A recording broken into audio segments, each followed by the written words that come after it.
আরজি করের ঘটনায় বারাসাতে মশাল মিছিল করল বারাসাত সাংগঠনিক জেলার বিজেপির যুব মোর্চার কর্মী সমর্থকরা। আরজি কর মেডিকেল কলেজে চিকিৎসকের মৃত্যুর ঘটনায় ইতিমধ্যে রাজ্য ও রাজনীতি উত্তাল।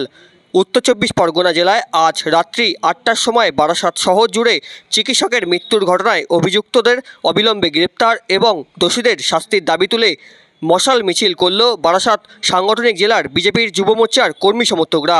সেই ছবি তুলে ধরলাম আমাদের ক্যামেরায়।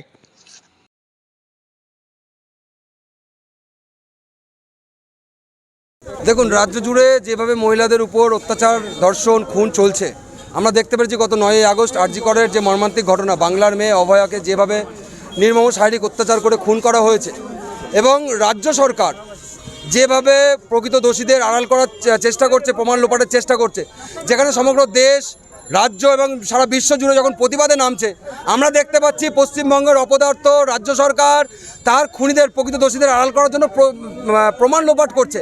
তার প্রতিবাদে অভয়ার প্রকৃত দোষীদের গ্রেপ্তারের দাবিতে, ফাঁসির দাবিতে, এবং রাজ্য সরকার যে তথ্য প্রমাণ লোপাট করছে তার প্রতিবাদে আজকে আমাদের বারাসাত জেলা যুব মোর্চার পক্ষ থেকে আজকের এই প্রতিবাদী মশাল মিছিল।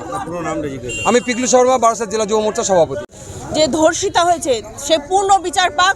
উনি যে 18-20 জন তাদের আড়াল করার জন্য সেই জায়গাগুলো ভাঙচুর করে লোপাট করার চেষ্টা করছে প্রমাণ, সেই আমরা চাই একটাই দাবি, যারা জড়িত তাদেরকে আড়াল না করে মুখ্যমন্ত্রী সামনে আনুক এবং তাদেরকে ফাঁসি দেওয়ার ব্যবস্থা করা হোক, একটাই দাবি। আমার নাম তনুশ্রী দাস, আমি বারাসাত জেলা মহিলা মোর্চার সেক্রেটারি।